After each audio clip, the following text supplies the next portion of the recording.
इस कहानी की लेखिका है सोनिया सैनी। पिछले 3 दिनों से मैं लगातार अद्विक का फोन मिला रहा था, लेकिन हर बार नॉट रीचेबल सुनकर मेरा दिमाग कुछ अनहोनी की आशंका जाहिर कर रहा था। अद्विक मेरा जिगरी दोस्त है। हम दोनों ने साथ साथ इस कंपनी में एज ए इंजीनियर ज्वाइन किया था। आजकल वो इंडिया पाकिस्तान बॉर्डर के पास पहाड़ी इलाके में एक टनल पर काम कर रहा है। उसे यहां से गए 2 महीने हो गए हैं और इन 2 महीनों में ऐसा कोई दिन नहीं गया जब उसने मुझसे बात ना की हो। कुछ दिन पहले यार रोहित, जब यहाँ पहाड़ों में प्रोजेक्ट मिला था तो मैं मनी मन बहुत अपसेट था। लग रहा था इस छोटे से पहाड़ी गांव में पता नहीं कैसे मैनेज करूंगा। यहाँ आकर पता चला कितना सुकून, कितना ठहराव है यहाँ की जिंदगी में। अब तो मुझे यहाँ की जिंदगी से प्यार हो गया है। भाई, तेरे लक्षण कुछ सही नहीं लग रहे हैं, बता क्या बात है। रोहित यार, गांव से साइड पर जाते हुए बीच में एक घना जंगल पड़ता है। इसी जंगल के ठीक बाद एक छोटा सा झोपड़ी नुमा मकान है। मैंने एक सुंदर सी लड़की को अक्सर इस मकान की खिड़की पर बैठे हुए देखा है।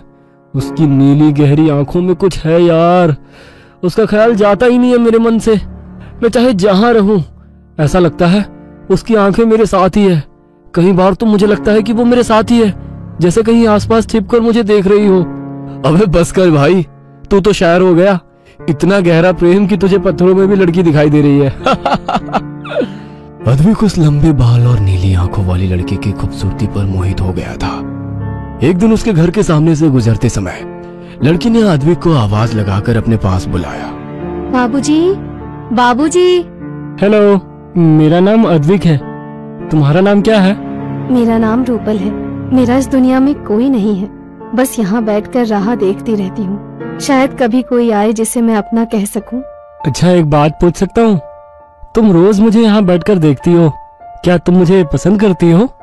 आप तो मुझे एक नजर में ही भाग गए थे, लेकिन मेरे जैसी गांव की अनाथ लड़की को आप क्यों पसंद करोगे? तुम मुझे बहुत पसंद हो। मैं तो कभी सपने में भी नहीं सोच सकता कि तुम्हारी जैसी परी जितनी सुंदर लड़की मुझसे प्यार करेगी। अद्विक और रूपल रोज ढेरों बातें करते और फिर अद्विक रात को मुझे रूपल के बारे में बताता। ऐसे ही दिन बीतते जा रहे थे। अरे भाई, थक गया तेरी रूपल की तारीफ सुनते हुए।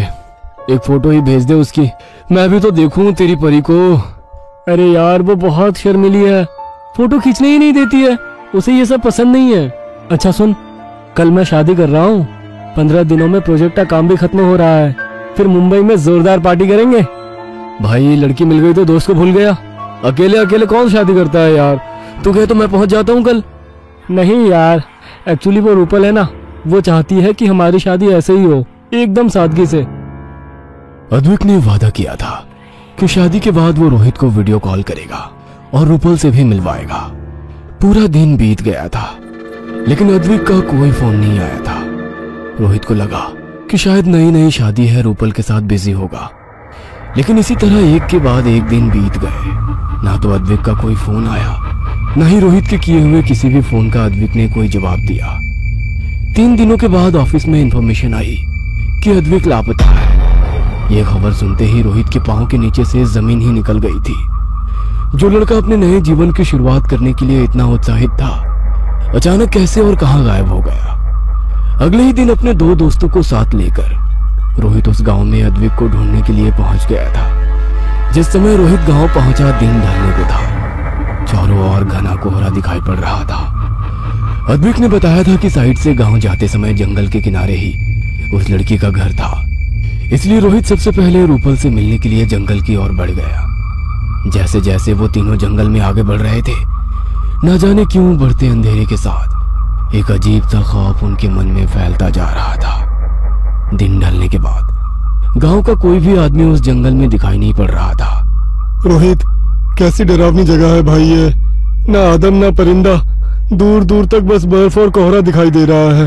हाँ, जिस लड़की और घर के बारे में तू बता रहा था, उसका तो यहाँ नामो निशान भी नहीं है। तो खुद सोच, ऐसे सुनसान जंगल में कौन लड़की अकेली रहेगी। वही तो मैं भी सोच रहा हूँ यार। आखिर 3 दिनों में वो लड़की कहाँ गायब हो गई और हमारा अद्विक भी। वे बातें करते हुए आगे बढ़ रहे थे कि तभी नीलेश ने टॉर्च की रोशनी में किसी लड़की को भागकर पेड़ के पीछे छिपते हुए देख लिया। वहाँ कोई है भाई? पायल की आवाज तो मैंने भी सुनी है, लेकिन इतनी रात गए सुनसान जंगल में लड़की कैसे आ गई? भाई, कोई चुड़ैल तो नहीं है? तू बकवास बंद कर। तीनों लड़की के पास पहुंच जाते हैं। ओढ़नी से अपना चेहरा छुपाए हुए वो तीनों को देखकर झट से पीछे घूम गई। कौन हो तुम? यहाँ क्या कर रही हो? वो मेरी बकरी जंगल में गुम हो गई है, उसी को ढूंढने आई थी। आप लोग कौन हैं? अच्छा, इसी गांव में एक इंजीनियर रहने आया था, उसे जानती हो? हाँ, वो तो बड़े ही भले आदमी हैं। अच्छा, उसकी एक लड़की के साथ दोस्ती थी। तुम जानती हो वो लड़की कौन थी? यही जंगल के पास उसका घर है। क्या कहा? जंगल में लड़की का घर? जंगल में लड़कियां नहीं चुड़ैल रहती हैं। उनकी किसी के साथ दोस्ती नहीं थी। गांव में लोग कहते हैं वो किसी चुड़ैल के चक्कर में फंस गए थे। कई लोगों ने उन्हें समझाया लेकिन वो किसी की सुनते ही नहीं थे। अकेले में बड़बड़ाते रहते थे, रात को जंगल में भटका करते थे। क्या बात कर रही हो? तो क्या रूपल नाम की कोई लड़की है ही नहीं? तो फिर अद्विक कहाँ चला गया? जरूर आपके दोस्त अद्विक को वो पिछली पैरी अपने साथ ले गई है। अब बस एक ही उपाय है, आप लोग मेरे साथ चलिए। हमारे पहाड़ों में ऐसा पहले भी हुआ है। सुंदर नौजवान लड़के इनका सबसे पसंदीदा शिकार होते हैं। अब तो बस बिरजू बाबा ही उस पिछली पैरी से आपके दोस्त की रक्षा कर सकते हैं। हाँ, अगर ऐसा है तो हमें बिल्कुल भी देर नहीं करनी चाहिए। कहीं ऐसा ना हो कि हम अद्विक से हाथ धो बैठे। हमें उन बाबा के पास ले चलो। नहीं नहीं बाबूजी, रात गहरी है। ऐसे में अगर किसी ने मुझे आपके साथ देख लिया तो बहुत बदनामी होगी। मैं कल सुबह आपको लेकर चलती हूँ। रोहित ने महसूस किया कि बात करते हुए वो लड़की बार बार आंचल से अपना चेहरा ढक रही है और डर कर इधर उधर देख रही है। देखो, घबराओ मत, हम लोग अच्छे लोग हैं, मुसीबत के मारे हैं। शायद तुम्हारी मदद से किसी की जान बच सकती है। हमें अभी उन बाबा के पास ले चलो। रोहित की बात सुनकर लड़की कुछ पल के लिए रुकी, इधर उधर देखा और फिर इशारे से उन तीनों को घने जंगल की ओर आने को कहने लगी। अपनी पायल और काली चूड़ियों को छम छम करती वो आगे आगे चलने लगी। वे तीनों भी उसके पीछे पीछे चल रहे थे। कुछ दूर जाने के बाद उन्हें सामने एक घर दिखाई दिया। पहले लड़की ने उस घर में प्रवेश किया, उसके बाद एक एक करके रोहित, नीलेश और सुंदर भी अंदर आ गए। अंदर आते ही लड़की के चीखने की आवाज सुनाई दी। मुझे बचाओ बाबूजी, बाबूजी मुझे बचाइए। इससे पहले कि वे तीनों कुछ समझ पाते, तेज आवाज के साथ दरवाजा बंद हो गया। गहरी काली रात में सुनसान जंगल के बीचों बीच बने इस घर में उनकी सांसों के अलावा कोई आवाज सुनाई नहीं दे रही थी। बाहर से भेड़ियों और सियारों के रोने की आवाज सुनकर उनकी आत्मा भय से कांप रही थी। रोहित ने टॉर्च से कमरे में रोशनी की और वे धीरे धीरे उस घर में आगे बढ़ने लगे। ये देखो, ये अद्विक का मोबाइल है ना? इसका मतलब अद्विक यहाँ आया था। लेकिन वो लड़की कहाँ गई?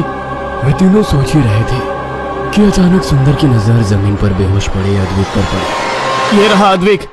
यहाँ तो हर तरफ खून फैला हुआ है। ओ गॉड, इसे हुआ क्या? अंदर से किसी के गुनगुनाने की आवाज आ रही है। ऐसा लग रहा है कोई मंत्र पढ़ रहा हो। टॉर्च ऑन करके तीनों अंदर के कमरे में पहुंचते हैं। वह फर्श पर खून से पैरों के उल्टे निशान बने हुए थे और सामने एक भयानक शक्ल वाली चुड़ैल बैठी कोई मंत्र पढ़ रही थी। उन तीनों को देख वो उठ खड़ी हुई और जोर जोर से हंसने लगी। पहनावे से पता चल रहा था कि ये वही लड़की है जो उन्हें यहाँ लेकर आई थी। उसके लंबे बाल उसके चेहरे को पूरी तरह से ढके हुए थे। बालों के बीच से उसकी लाल लाल खून की तरह चमकती आंखें दिखाई पड़ रही थी। देखते ही देखते वह चुड़ैल लंबाई में बढ़ने लगी। उसका सर अब मकान की छत को स्पर्श कर रहा था।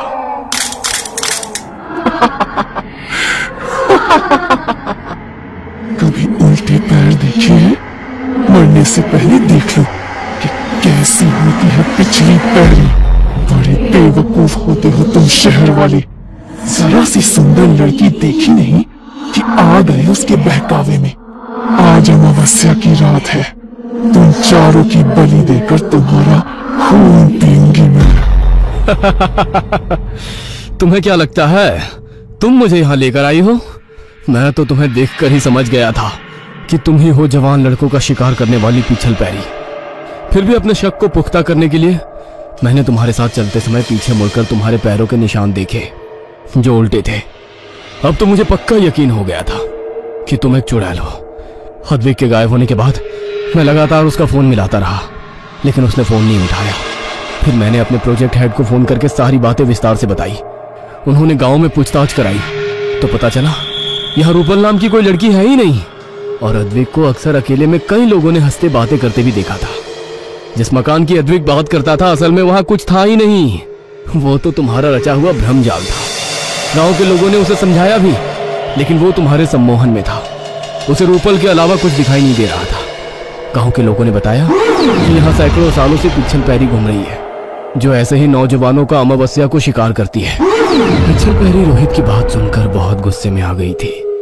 गुस्से में वो जोर जोर से चीखने लगी और अपनी 3 फीट लंबी जीभ को हवा में लहराने लगी। देखते ही देखते कमरे में एक सी शक्ल सूरत को 4-5 चुड़ैल दिखाई देने लगी। बिजली की तेजी से वो रोहित के शरीर के हर पार निकल गई। अचानक ही पिछल पैरी सुंदर को घसीटकर दूसरे कमरे में ले जाने लगती है और बाकी की चुड़ैलें वहां खड़ी होकर जोर जोर से हंसने लगती हैं। ये सब भ्रम है। असली चुड़ैल सुंदर को अंदर ले गई है। बाबा ने बताया था खून पीते समय ही त्रिशूल घोंपने से उसका अंत हो सकता है। रोहित दौड़ते हुए अंदर वाले कमरे में गया। वहां पर पिछल पैरी अपने पहने नाखूनों से उसकी गर्दन को चीर चुकी थी और अपने दांत गड़ाकर उसका खून पी रही थी। रोहित ने आओ देखा ना ताओ बजरंग बली का नाम लेकर वो त्रिशूल उसकी कमर में घोंप दिया। एक तेज चीख के साथ पिछल पैरी के साथ साथ उसके सारे रूप जलकर भस्म हो गए। रोहित और नीलेश ने सहारा देकर सुंदर और अद्विक को उस घर से बाहर निकाला। अद्विक की हालत बहुत खराब थी। थोड़े इलाज के बाद सुंदर और अद्विक सामान्य हो गए। कहते हैं कि अद्विक को आज भी कई बार रात को अपने घर के बाहर कोई काले कपड़ों वाली स्त्री छिपकर उसे घूरती दिखाई देती है।